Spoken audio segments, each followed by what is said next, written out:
Good morning friend, welcome to wisdom classes. हम लोग calendar को पढ़ रहे हैं और कैलेंडर में हम लोगों ने 2 क्लास किया है, जिसमें हम लोगों ने ये सीखा है कि किसी भी डेट के द्वारा हम किसी दिन को कैसे फाइंड कर सकते हैं या किसी डेट के द्वारा किसी दिन को कैसे निकाल सकते हैं। ठीक है। दूसरी क्लास में हमने सीखा कि काल्पनिक तिथियों से हम किसी वास्तविक दिन को कैसे फाइंड कर सकते हैं या वास्तविक दिन के द्वारा काल्पनिक तिथियों को हम कैसे फाइंड कर सकते हैं। आज उसी की कड़ी में हम लोग आगे चलेंगे और आज हम लोग सीखेंगे कि कौन सा वर्ष किस वर्ष के समान होता है, मतलब समान वर्ष वाला वर्ष आज हम लोग पढ़ने वाले हैं। तो हम लोगों की टॉपिक आज की क्या रहने वाली है? समान वर्ष वाला वर्ष। समान वर्ष वाला वर्ष मतलब कि ऐसा है कि कोई भी वर्ष जो है या कोई भी कैलेंडर अपने आप को रिपीट कब करता है, यानी कितने साल के बाद कोई कैलेंडर, जैसे आपसे पूछ लिया जाए कि 2024 का जो कैलेंडर है यह हूबहू कैलेंडर आगे आने वाले कब किस साल में ये कैलेंडर एकदम, जैसे पहली तारीख को हम लोगों को पता है कि सोमवार था, तो आने वाला कौन सा ऐसा साल होगा जिसमें ये कैलेंडर पूरी तरह से फॉलो करेगा आने वाले कैलेंडर को, मतलब कौन सा वर्ष किस कैलेंडर वर्ष के क्या होता है, समान होता है। कहने का मतलब है कि दो अलग अलग प्रकार के कैलेंडर लेकिन बिल्कुल समान एक समान जैसे हों, यानी कि इसका पहला दिन उसका पहला दिन, इसका दूसरा उसका दूसरा, यानी किसी भी दिन को आप उठाएं तो उस कैलेंडर वर्ष के क्या हो, समान हो, मतलब बिल्कुल एक जैसे दोनों कैलेंडर हो, दोनों में कोई अंतर ना हो। तो आज हम लोग इसी टॉपिक पे बात करने वाले हैं कि कौन सा वर्ष किस वर्ष के क्या होता है, समान होता है, या कौन सा वर्ष किस वर्ष आने वाले किस वर्ष के क्या होगा, बराबर होगा।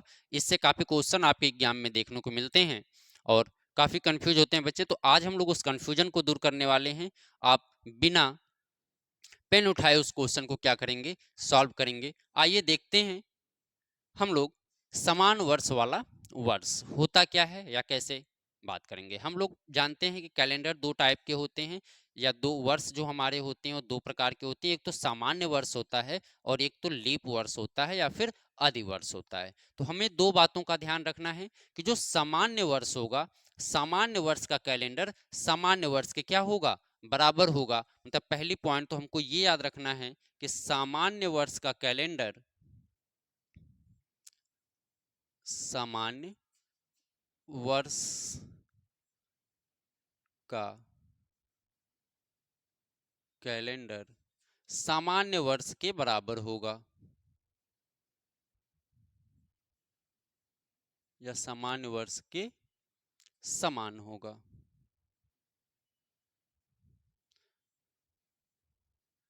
पहली बात क्या याद रखनी है आप लोगों को कि जो वर्ष सामान्य है तो सामान्य वर्ष के ही बराबर हो सकता है, सामान्य वर्ष लीप वर्ष के बराबर नहीं हो सकता। तो पहली बात हमको याद रखना है कि कोई भी सामान्य वर्ष का कैलेंडर आने वाले सामान्य वर्ष के ही समान हो सकता है, लीप वर्ष के समान नहीं हो सकता है। दूसरी बात हमको याद रखनी है कि लीप वर्ष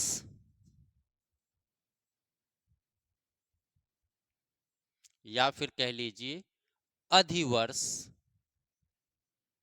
लीप वर्ष या फिर अधिवर्ष क्या होगा, लीप वर्ष या अधिवर्ष के ही समान होगा।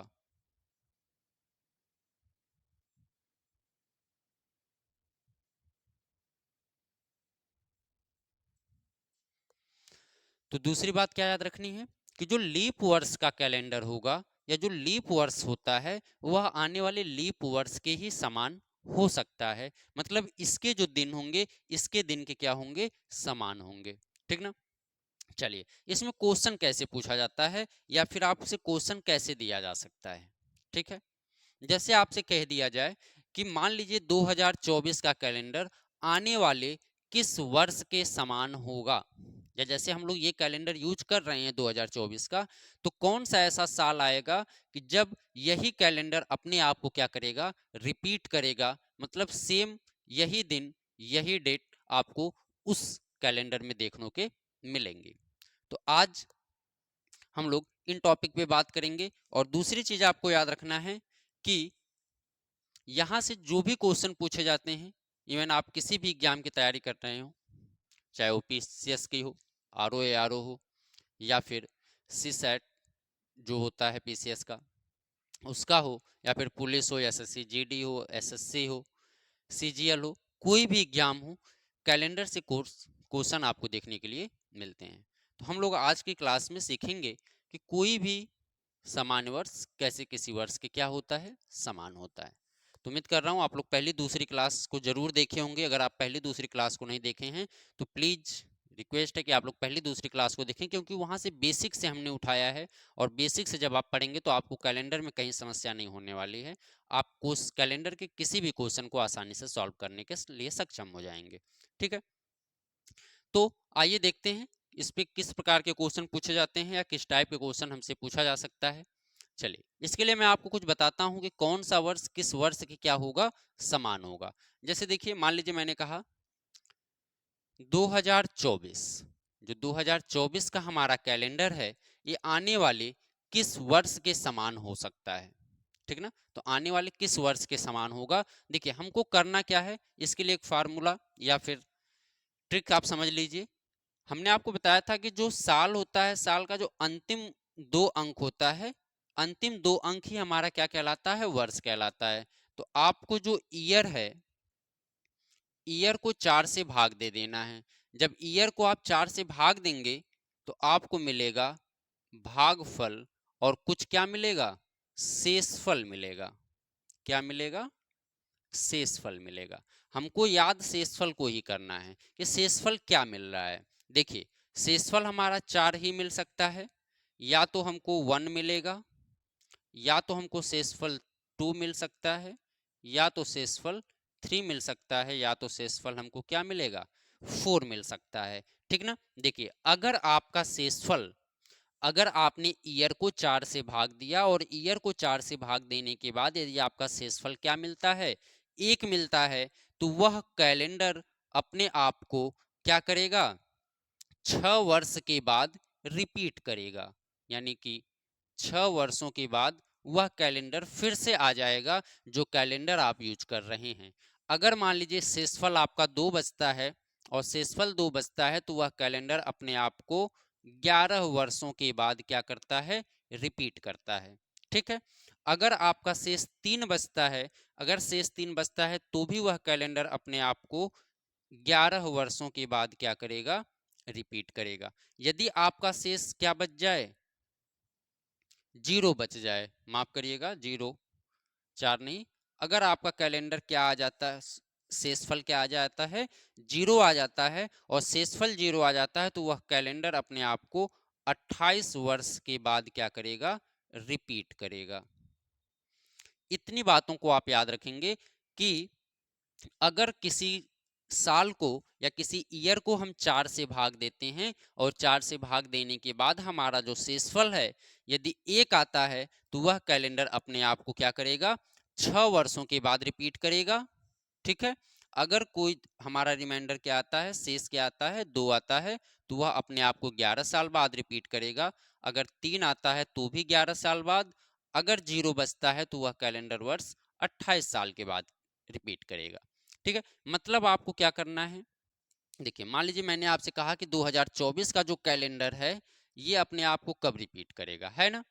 तो अगर 2024 है, 2024 है, और 24 को हमने क्या कर दिया, 4 से भाग दे दिया, 4 से भाग दिया, 4 छक्का 24, यानी ये पूरा कट गया, यानी हमारा शेष क्या बचा, 0 बच गया। और जब शेष 0 बचेगा तो इसका मतलब है कि 2024 का जो कैलेंडर है, आने वाले 28 साल के बाद सेम कैलेंडर आपको क्या मिलेगा, देखने को मिलेगा। यानी 2024, अगर मान लीजिए हम इसमें क्या करते हैं, 28 को प्लस कर देते हैं, तो 8 4 12, 2 2 4 1 5 0 2, 2052, यानी कि आने वाला जो कैलेंडर 2052 का होगा वह सेम 2024 के कैलेंडर के क्या होगा, समान होगा। आपको मैंने बताया कि लीप वर्ष ही लीप वर्ष के क्या हो सकता है, बराबर हो सकता है। तो आप देखिए 2052 का कैलेंडर भी कैसा है, लीप वर्ष का कैलेंडर है। ठीक है, अब अगर ये सामान्य वर्ष होता तो आने वाला वर्ष भी क्या होता, सामान्य वर्ष हो जाता। ठीक है, जैसे मान लीजिए मैंने आपको कहा कि 2010 का जो कैलेंडर है, 2010 का कैलेंडर किस वर्ष के समान होगा, 2010 का कैलेंडर आने वाले किन वर्षों के समान होगा। तो 2010 का जो कैलेंडर है, आप 10 को क्या करिए, सिंपल 4 से भाग दे दीजिए, 4 दूना 8, 2 शेष बच गया। और जब 2 शेष बच गया तो कितने साल बाद रिपीट करेगा, मैंने आपको बताया कि 2 अगर शेष बचता है तो 11 साल के बाद रिपीट करेगा। मतलब 2010 में अगर हम जोड़ दें 11 तो कितने आ जाएगा आपका 2021, यानी 2010 का जो कैलेंडर था वो 2021 के कैलेंडर के क्या होगा, समान होगा। तो आपने समझा कि आपको क्या करना है, ईयर को 4 से भाग देना है। अगर शेष जो हमारा 1 बचता है तो आप उस ईयर में 6 प्लस कर दीजिए, अगर आपका शेष 2 बचता है तो आप उस ईयर में 11 प्लस कर दीजिए, अगर आपका शेष 3 बचता है तो आप उस ईयर में क्या करिए, फिर से 11 प्लस कर दीजिए।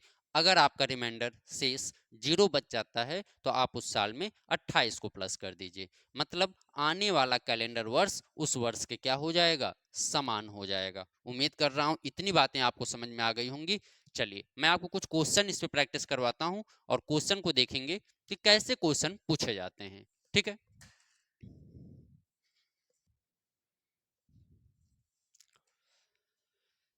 आइए जैसे हम क्वेश्चन देखते हैं, क्वेश्चन क्या है कि मान लीजिए क्वेश्चन हमको दिया गया कि निम्नलिखित में से किस वर्ष का कैलेंडर वर्ष 2007 के कैलेंडर जैसा होगा। मतलब कि इनमें से कौन सा ऐसा कैलेंडर वर्ष है 2014, 16, 17, 18 कि जो 2007 के कैलेंडर जैसा होगा।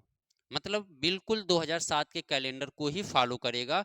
इन चारों में से कौन सा ऐसा कैलेंडर है। क्या करना है, मैंने अभी आपको बताया कि जो ईयर है ना, जैसे 2007 है तो 2007 में ईयर कौन है, 7। तो 7 को आपको क्या करना है, 4 से भाग दे देना है। और जब हम 4 से भाग देंगे तो 4 एक कम 4, आपका कितना बचा, 3 बच गया। और जब 3 शेष होता है तो हम क्या जोड़ते हैं, 11 जोड़ते हैं। यानी 2007 में आपको क्या प्लस कर देना है, 11 प्लस कर देना है। ठीक है, जब 2007 में आप 11 प्लस कर देंगे तो आपको क्या मिल जाएगा, 2018। यानी कि ये 2007 का जो कैलेंडर होगा वो आने वाले 2008 के कैलेंडर के क्या होगा, समान होगा। मतलब हमको क्या कह रहा है कि 2007 का कैलेंडर कैसा होगा, किसके जैसा होगा, तो 2007 का जो कैलेंडर होगा 2018 के समान होगा। उम्मीद कर रहा हूं क्वेश्चन समझ में आया होगा। मात्र कुछ सेकंड में आप क्वेश्चन का आंसर निकाल सकते हैं, आपको कुछ भी करने की जरूरत नहीं है। ठीक ना, तो आपने क्या किया कि ईयर को 4 से भाग दिया, शेष 3 बच गया तो आपने 11 प्लस कर दिया। अगर शेष क्या बच जाता, 1 बच जाता तो हम 6 प्लस कर देते, 2 बचता तो 11 प्लस कर देते, 3 बचता तो 11 प्लस कर दिए, अगर 0 बचता तो 28 प्लस कर देते। बस इतना ही करना है आपको क्वेश्चन में, आप बड़े आसानी से क्वेश्चन को सॉल्व कर ले जाएंगे, बिल्कुल गलत होने वाला नहीं है। ठीक है, आइए दूसरे क्वेश्चन की तरफ चलते हैं। चलिए सेकंड क्वेश्चन हमने क्या लिया कि वर्ष 1982 का कैलेंडर निम्नलिखित वर्ष में से किस वर्ष के समान है। मतलब क्वेश्चन हमको क्या दे रहा है, कह रहा है कि वर्ष 1982 का जो कैलेंडर है वो आने वाले किन वर्षों के समान होगा, 1991 के, 92 के, 93 के या 1988 के।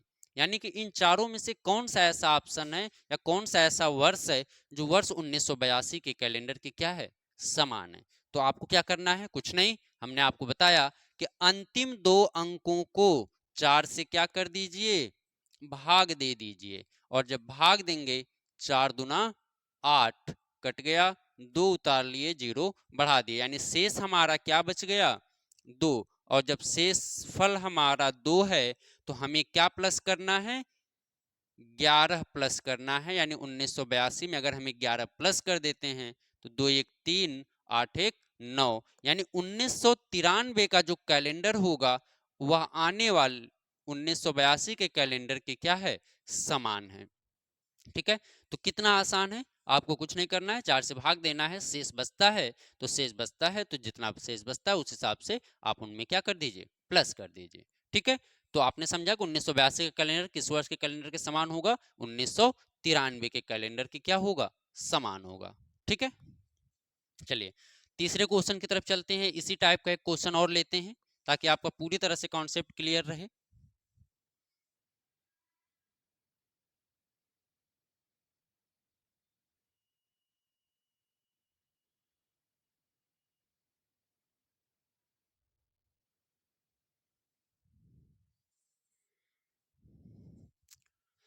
चलिए तो हमने अगला क्वेश्चन क्या लिया है, क्वेश्चन पढ़िएगा कि मिस्टर रामलला ने एक ही कैलेंडर का प्रयोग वर्ष 1998, वर्ष 1909 तथा वर्ष 1915 में किया। अगली बार जब वह इस कैलेंडर का प्रयोग करने वाले थे उसी वर्ष कि गणतंत्र दिवस के दिन उनके पिताजी का स्वर्गवास हो गया। तो बताइए रामलला के पिताजी का स्वर्गवास किस वर्ष हुआ। मतलब आपसे ये कहा जा रहा है कि रामलला जी ने 3 ऐसे कैलेंडरों का प्रयोग किया है 1898, 1909 और 1915 में, जो कैलेंडर समान है। तो अब उन्होंने आने वाला कैलेंडर कौन सा प्रयोग किया, जिस कैलेंडर का प्रयोग करने वाले थे उसी वर्ष के कैलेंडर वर्ष में उनके पिताजी का क्या हो जाता है, स्वर्गवास हो जाता है। तो आपको ये बताना है कि उनके पिताजी का स्वर्गवास किस वर्ष में हुआ। तो आपको कुछ नहीं करना है भाई, जैसे आप कर रहे हैं सिर्फ आप इस कैलेंडर वर्ष को उठाइए और उसमें 1915 है तो लास्ट ईयर कितना हुआ, 15, 4 से भाग दीजिए, 4 तिहाई 12, 3 शेष बच गया, 3 शेष बच गया तो हमको 11 वर्ष के बाद क्या हो जाएगा, रिपीट हो जाएगा।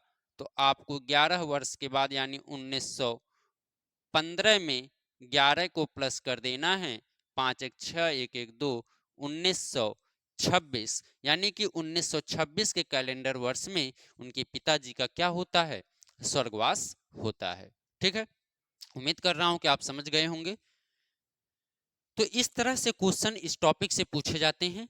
अभी हम लोग टॉपिक वाइज पढ़ रहे हैं, जिस दिन सारी टाइप्स को हम लोग पढ़ लेंगे यानी हर प्रकार से क्वेश्चन को पढ़ लेंगे, उसके बाद मैं आपके लिए 50 क्वेश्चनों या 100 क्वेश्चनों का एक सेट लेके आऊंगा जिसमें हर टाइप के क्वेश्चन मिक्स होंगे। हम उन क्वेश्चंस को क्या करेंगे, सॉल्व करेंगे एक तरफ से, ताकि आपके रीजनिंग से पूछे जाने वाले कैलेंडर चैप्टर से कोई भी क्वेश्चन गलत होने के चांस ना के बराबर हो जाएं, अगर आप पूरी क्लास को आसानी के साथ और देखते हैं धैर्य बना के। क्योंकि आप ट्रिक पे भागते हैं, ट्रिक है, बट यहाँ पे हम लोग बेसिक टू एडवांस लेके चल रहे हैं, एकदम बेसिक लेवल से। तो आप इस क्लास को जरूर से जरूर करिए, और इस क्लास से अगर आप कुछ नया सीखने को मिल रहा है तो प्लीज चैनल को सब्सक्राइब करें और अपने ग्रुप में चैनल को शेयर भी जरूर करें। धन्यवाद।